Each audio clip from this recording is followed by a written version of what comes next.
being queer in DC helped me grow, gave me confidence, made me who I am today, and got me laid. That's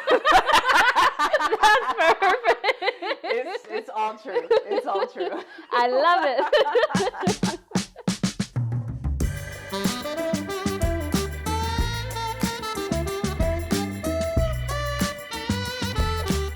Well, hi everyone, welcome to After Hours. It's a fun historical debrief and game show where we ask some of DC queers for their hottest gossip and wise advice. And today we are joined by Eboné Bell, who was once member of the longest running drag king troupe in DC, the DC Kings, founder of Tagg Magazine, and just a local queer activist and speaker. Thank you for joining me today. I'm really excited for us to talk. For people who don't know, Eboné was the first editor I ever had professionally as a journalist. So it's really heartwarming for her to join me today and talk with me, because this is just a very beautiful thing for me as a journalist to have you here to do this with me. So one, I didn't know that. Oh, so cool. That's so cool to know. I was talking to my partner earlier because I was saying a lot of the folks that I work with, we were virtual. Mm-hmm. So either Zoom or phone calls, email, all of that. So I was like, this is the first time I'm going to really sit down and talk to you in person. So, oh, right. This is the first time I know, in person. exactly. So it's just really cool to have this full circle moment with you. And people watching, amazing writer, amazing. And I thank you for the work that you did for Tagg. Like, Tagg wouldn't have happened if it wasn't for all the people that put love and their work into it. So thank you for that. No, I would be remiss if I didn't say that. No, Tagg Magazine was the first place for me to ever be published, and I'm glad that that's the first place I can say I was published, because it's everything that I want queer journalism to all be about. Absolutely. But in our latest episode, our listeners got a glimpse into the DC Kings, into chaos. But I'd like to start talking about your first queer bar experience, because you grew up in the DMV. But I'd love to talk about, what was that first queer bar in DC like for you? And what was that night like? Oof. So I went to University of Maryland, College Park, and I had a friend, Noah. Noah Rex was their drag king name. And we both went to University of Maryland, College Park, and started kind of getting into the drag king scene. Like, we had a couple kings come out to the school and perform. I was like, this is kind of cool. And I wanted to get my toe wet and be like, all right, I'm fully out. Because I didn't really come out until I was 19, I think sophomore year of college. So I was like, let's go. It's time to get out. I feel like everybody has a head start on me at this point. Yeah. So I was like, I wanted to know a little bit more about the Kings, wanted to get out. And I remember it was Badlands. That's what it was called at the time. And then, of course, they changed their name to Apex.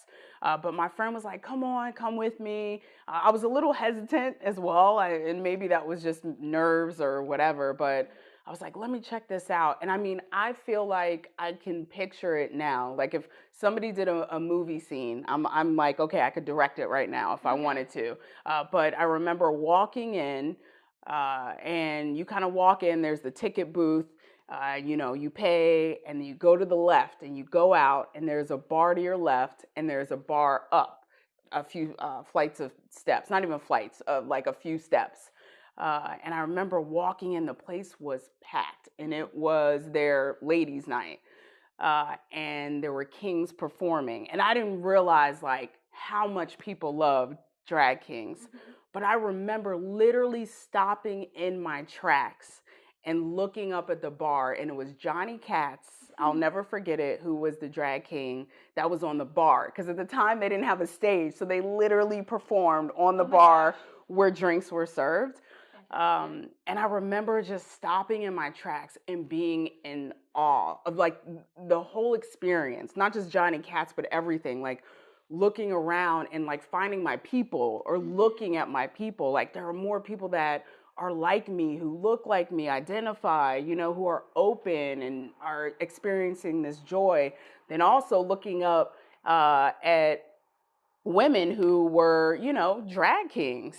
And immediately I was like, that's what I want to do. I knew it. As soon as I saw it, I was like, this is what I'm meant to do. So I took all of that in just a few minutes, like the energy, the fact that we exist. Because a lot of times I was also, some of my friends were gay men. So I was kind of hanging out with the gay boys, and then I was like, all right, I think it's time to, find some queer women around here. And so, yeah, that was my first experience. I remember just hanging out and getting to meet new people and introducing myself to what drag kings are. And that's kind of how I started into the scene. But that's how I dipped my toe in to the queer women's community in Queer D.C. Well, that's such a good little intro, because then it also just brought you into wanting to be a drag king. Yep. And creating E-Cleff. And I know in our interview we talked about how Michael Jackson influenced Usher, but how did you go about sort of creating that persona? I think I kind of grew into it, but I also feel like it was always in me. I always loved entertaining and singing and all of that. My mom would put me in plays and things like that, but I never felt comfortable in stereotypical girly clothes or girly roles. I always just felt uncomfortable in those situations. I even remember in high school, we had something called Rock and Roll Revival, and I was Diana Ross, and because the singing part, but I'm in a dress, and I loved it because I loved the entertaining, but something was always missing. I never felt truly myself. But I always loved Michael Jackson and people like Usher, and even Justin Timberlake when he came out later, and even Motown, things like that. And I grew up, my mom is from Gary, Indiana, home of Michael Jackson and Jackson 5. So I always joke and say it was meant to be. I spent my summers there, I danced there, all of it. So I think it was always in me because I love to entertain. And finally I got to do the numbers, the movements that I wanted to do. I remember, and I love my mom. This is not a bad thing, but I remember when I was younger, I did a talent show. I'll never forget it. It was in elementary school, and I did Michael Jackson. And I was doing all the moves, how he does the crotch grab and all of that. And my mom was like, no, you can't do that. Put your hand here instead. And, and then she put me in a pink polka dot little cute outfit to do Michael Jackson. What? And so I feel again, it was always in me, but I never got to let it out. And so I think in that moment when I went to Badlands and I was like, I know it's this. Yeah. That's when I knew that this is what I'm supposed to do. So I think it was always there. Then I ran into Ken, and he asked me, and for those wondering, when I say he, that's what we called ourselves as just drag queens. They'll be girl, she, because that's the character, that's who you are. Right. And so we would call ourselves he when we were in character, or even out, because we knew each other as drag kings. So I need to make sure I say that for any confusion. And of course there were trans men too. But yeah, he was like, we got to get you into chaos and we got to get you performing. And I was like, let's go. I was ready because I knew I've been itching. Something in me has been itching to do this for a while. And I'm so grateful to the DC Kings for giving me that platform because I had my first show at University of Maryland, but my official first DC queer show was at Club Chaos doing Justin Timberlake, Like I Love You, in a full, a Kangol hat, and one of those Adidas red jumpsuits. Yeah. I'll never forget it. But I had such a great time, and the crowd was so supportive. They loved it, and it was just amazing ever since then. Ken told me in our interview that he would make all of the other kings line up in the back so that y'all would watch each other, and wanted people to be present. You couldn't be talking with your friends. Yep. You were present, watching them and making them feel supported. And to know that you came out when you were 19, and then still while you're in college, you're then launched into this very loving and welcoming community like the Kings. How was that just for you in developing your sense of self and like confidence as like a queer person? Oof, and I was a baby. I think I can say this now because no one will get in trouble, but Club Chaos was absolutely 21 and over, and I was absolutely not 21 and over. And I remember saying to Kid, and I was like, yeah, so I'm not 21, and he was like, we'll figure it out. So we figured it out. I remember using my friend's ID as a backup just in case, who we kind of looked alike but didn't. But it was really cool. So when you asked me this question, like you were young, I was like, yes, I was a baby going into this. But to have such a diverse group of people who were so supportive was just amazing feeling. I truly found my second family in the DC Kings. And I've always said this from day one. I love how everybody was so different. It wasn't a bunch of E-Cleffs who can, pop and lock and dance and do all of that, right? We had people who would do political numbers. We had people doing country, rock, like, think pieces kind of, like all kinds of stuff. And I just thought that was the coolest thing. And no matter if you were into that or not, every one of us was paying attention because we really did get things, like for me, even though I didn't, maybe I didn't do political numbers or I didn't do country numbers, but I was always learning something from those performers and taking those things away. Like, oh, wow, I never thought you could do this. Or maybe I should up my game with what I wear. Because I do feel like at the beginning I was lazy as hell. With some of I'd be like, oh, I was going to t-shirt and jeans. And then I was like, okay, maybe I should do a little bit more because the audience is paying for this experience. Yeah. But I always felt like I learned something no matter who the performer was, which allowed me to grow as a better performer as well, if that makes any sense. So I'm grateful for that experience. I'm grateful that the Kings were so loving and supportive of one another. When I tell you it didn't matter who you are, how you looked or identified, that's exactly what that looked like. God, and I wish that for the world.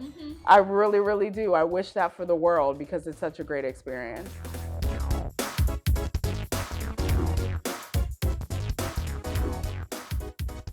In this next segment, we're going to be doing Confess or Sip, where I'll be asking some juicy questions. And if Eboné does not want to answer it, she's going to have to sip. And so in this stunning drink, we have tomato juice, pickle juice, hot sauce, and rum. So we're going to take a sip so we can prove that it's not pleasant. All right, let's see. Cheers. Let's see. Oh. All right, so my goal is to answer every question. That's not pleasant. All right. Okay, first question. Did you ever hit on or flirt with strangers beyond just performing when in drag? Yes. Did you ever use E-Cleff as a way to get ladies? Ooh. I think it helped. I don't think I ever used it, but I knew that it was absolutely a tool when I got off stage to hit on people for sure. And of course, yeah, I definitely would, try my luck at random folks. I don't want to say random folks walking down the street, but sometimes I'm like, maybe they're queer. Let's just see what happens. So absolutely. I think E-Cleff definitely helped me in that department. I think in our first interview you said E-Cleff was a ladies' man. Yes, absolutely. And I think and what's so funny is to know me as Eboné versus E-Cleff. With my partner I joke and I'm like, I'm like this nerd, I love to Lego, and just chill, watch Netflix or whatever, and just, I'm like somewhat of a homebody. But then when I'm E-Cleff, it's like, I feel like in my mind, I'm a superstar. Does that make sense? I already know before I hit the stage, the ladies are going to love me. And that's the persona that I take on. And I think I did a pretty good job of that persona with, how things went in my dating career and such. Perfection. Did you ever have a bar, whether it's open now or closed, that you thought was very overrated? Ooh. I feel like, should I drink if I don't even know? Let me really think about this. A bar that I felt was overrated.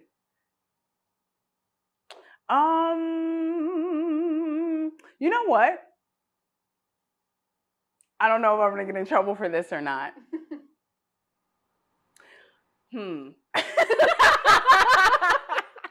I'm like, do I say this? Can I have an explanation? Can I tell you the name and then I can give you the explanation why? Yes. Okay. Oh, please don't come for me, folks. But hung jury. Here's the reason why. I know it was my experience. So I went with friends, and I was 20, and my partner at the time was of age, was 22, and then I went with my friend who was also 20, and it was fine. It was 18 and over. And then we're like, yeah, we're finally going to go to hung jury. And it was like, nobody was basically there. Oh. It was real small, and we're like, what's going on or whatever. And then we're sitting around, and next thing we know, the bartender is sending us drinks. The queer woman bartender and then a gay man is sending us drinks over, and they know we don't have our thing. So we're like, cool. This is the type of place this is, right? They're just sending us drinks. They know nobody's going to say anything. Fast forward, I'm in the restroom, and next thing I know, somebody is banging on the stall, and it's like, boom, boom, boom. You need to get out of here. You and your friends are underage, and you've been drinking, and da-da-da-da-da-da-da. And I was like, what? Y'all are the ones that have been feeding us drink. We were so confused. So they threw us out, but come to find out, the bartender that was sending us drinks, the security guard was her girlfriend. And I think she got jealous and thought that, I don't know, something was going like a on. flirtatious drink. And so she got upset and threw us out. So I'm not saying hung jury, but that was my experience. So I feel like, one, to show up and nobody was there, and then also to have that experience, I'm like, boo, overrated. Boo. Sorry, hung jury, but that was my experience. That's okay. Yeah. And I didn't take a drink. A win. Was there ever a bar that you were happy to see close? Oh my God. Oh my God. Oh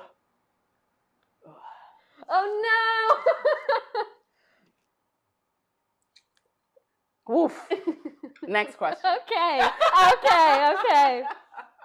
Did you ever perform a song without ever really knowing the words? Yes. Okay. Do you remember what song it was? Yep. And I knew majority, but I did the old microphone trick. Okay. So it was the encore song. Can I get an encore? Do you want more? So I did Jay-Z's part. And the rap is, it's a lot. It's a lot. And I should have practiced maybe a little bit more, but I knew I was stumbling. So I was like, you know what? I was like, let me go ahead and get a mic. I think it will look more cool or whatever. So when I didn't know the parts, I went more like this. And then when I did, they saw me like this. I was like, yeah. And then I was like, everybody go like this, if I didn't. So absolutely. But I will say I always prided myself on knowing my words. And that was the one time that I didn't. And I was performing it with someone. And I didn't want to let them down. Right. So I was like, you know what? This is the best way for me to cover this up. I think nobody knew, but who knows? I'm sure there was somebody that was like, she didn't know the words, but absolutely. Absolutely. I feel like every performer has had that moment. Yeah. What was your least favorite bar to perform at, and then your favorite bar to perform at? Ooh. Least favorite. Whether that be for the venue that it provided, the kind of vibe of the area. So I'm going to drink to least favorite. Okay. I'm gonna drink to that. People will come for me. And a favorite, 9:30 Club. Really? There was something called the Great Big International Drag King Extravaganza. And it was in DC, I think twice. Ken did a great job producing it. That was that. Did a great job producing it and all of that. And it was just so cool because it gave us that concert feeling. Does that make sense? Yeah. Like a lot of us will probably never experience something like that. You know, a lot of performers, we perform in the club, and trust me, it's amazing that we have any space at all to do that. But the 9:30 Club gave us that like superstar feeling. Like Ken at the beginning of one number literally came down from the rafters. Like, where else do you do that in a drag king show? Usually you cannot because you're in a bar or a club, right? So that was absolutely my favorite.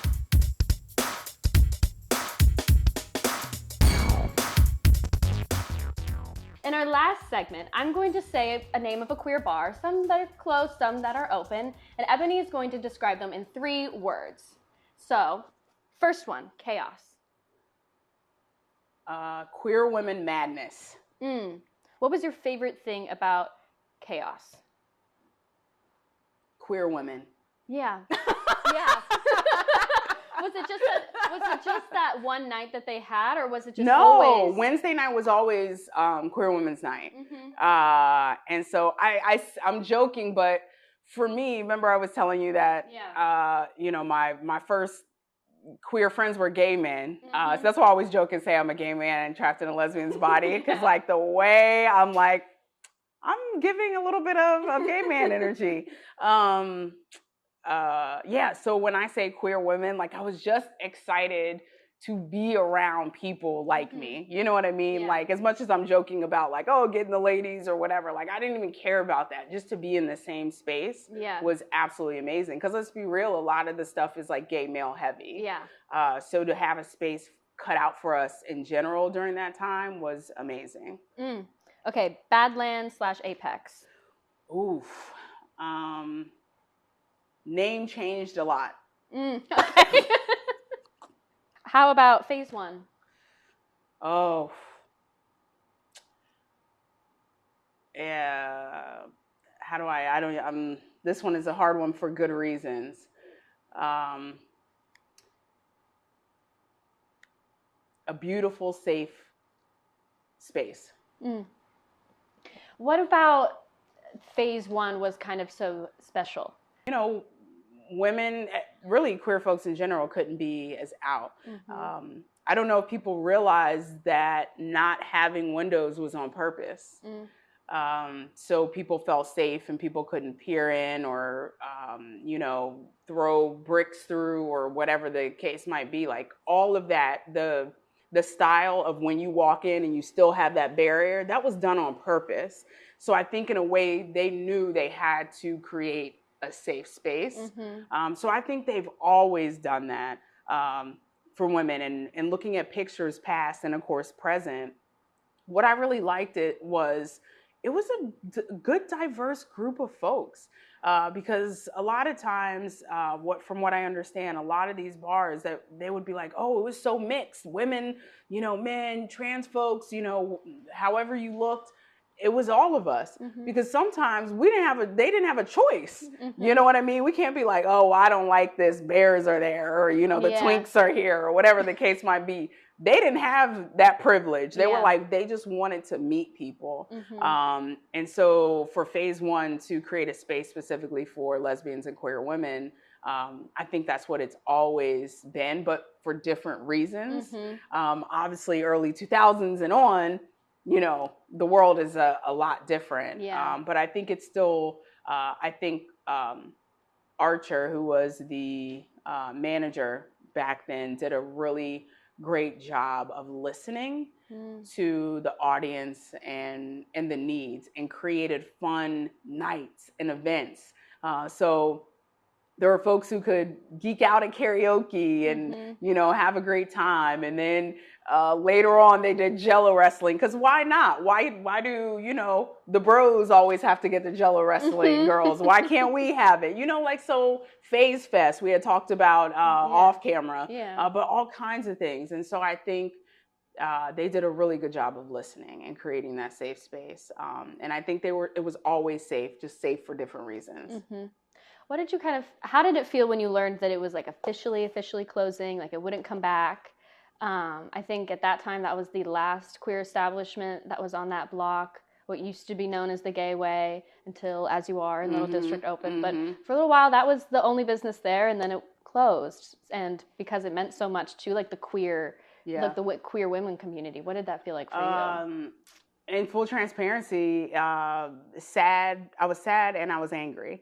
I was angry because I think it was a lost opportunity to sell it within our community and continue to have that space for, you know, whatever reason that didn't happen. And it's always sad to see that, because it's a part of your history. It's, you know, it's kind of like when people get sad when their parents sell their childhood home. You know what I mean? They're like, damn, I grew up there. And it's a little different, right, than your childhood home, but it's kind of that same feeling of, this is where we grew up. This is where I met my best friend. This is where, you know, I met my partner, or, you know, the homies I still hang out with, or this is where I really found myself. And so to see something like that close is really, really hard to see. But unfortunately, these things do happen. You know, DC is not the only place that it happens. Unfortunately, it's all across the country. Yeah. Okay. Wet. Our viewers learned a little bit about wet in our last episode. But how would you describe that in 3 words? Wet. Or edge. I think it was wet edge. Yeah. My 3 words, naked boys socks.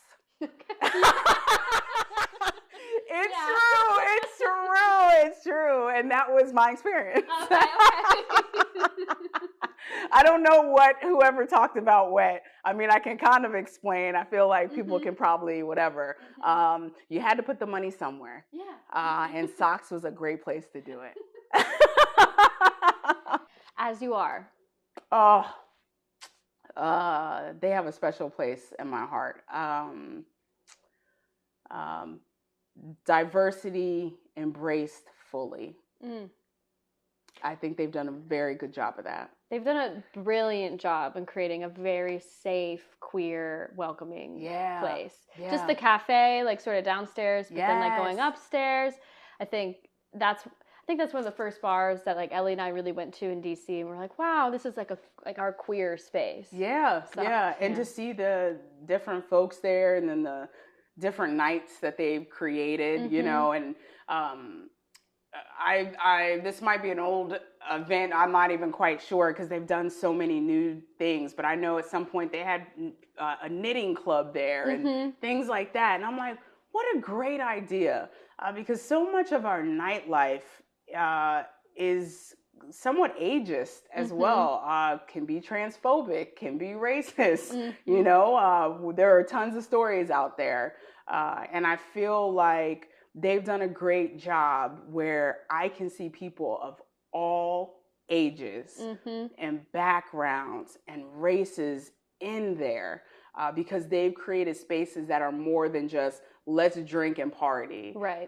It's like, hey, everybody here is into graphic novels. Great. Let's do a queer graphic novel club. Right. You know what I mean? Let's, you know, talk about it. And it gets all kinds of different people out. So I applaud them for everything that they've done and everything they'll continue to do. Okay. Ziegfeld. I feel like I've used this one before, but it's the exact same. Naked boys dancing. Yeah. It is. Well, it wasn't the exact same. The other one had socks, but this one was just naked boys dancing. For sure. Yeah, no socks. Yeah, I have to tell you this story. So I feel like definitely when I was younger, and I always joke about, you know, like, being a gay boy trapped in like a lesbian's body. And I've always like been masculine, a center or whatever. And one night I was there and this guy approaches me and this is not the first time this has happened. This guy approaches me. He's like, "Hey, when are you getting on stage?" Oh. I'm like, "What?" He's like, "Yeah, when are you getting on stage?" And then I realized he thought I was a gay man and a dancer. And a dancer, yeah. So I said, "First and foremost, thank you." That is actually such a cute compliment. I said, "First and foremost, thank you for thinking that I can get up there and dance, because what a huge compliment. Second, I am a woman." And he was like, "Oh." Damn. It was like, this keeps happening to me. Amazing. But it was great. It was a compliment to me. So anyway, that's why I say Naked Boys Dancing, because every time I went, that's what was happening.